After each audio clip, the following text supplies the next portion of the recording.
বন্ধুরা, আমি veg chicken কিমা এই রেসিপিটা বানিয়েছিলাম। আর রেসিপিটা বানাতে আমি নিয়েছিলাম 300 গ্রাম মতো বোনলেস চিকেনের কিমা নিয়েছি। আলু, গাজর, শিম, ফুলকপি, বিনস, ধনেপাতা, কাঁচা লঙ্কা, পেঁয়াজ সব কুচিয়ে নিয়েছি। আর আমি আদা রসুনটা পেস্ট করে নেব।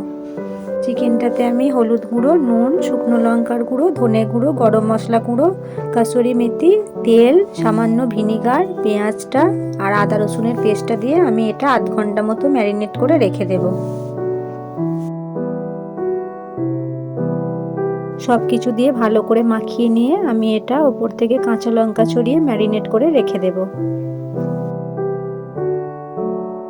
তেল নিয়েছি, তেজপাতা দিলাম। এবার আমি আলুগুলো কিছুক্ষণ ভেজে নেব।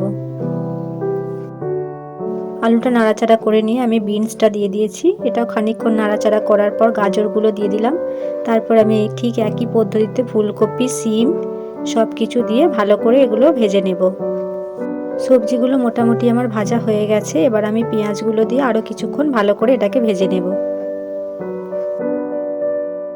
সবজিগুলো আমি ভালো করে ভেজে নিয়েছি। এবার আমি ম্যারিনেট করা চিকেনটা দিয়ে দিলাম।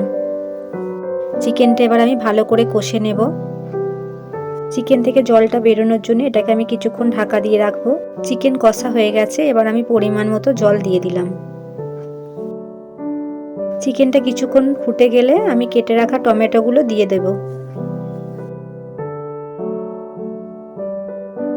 স্বাদ মতো নুন দিলাম।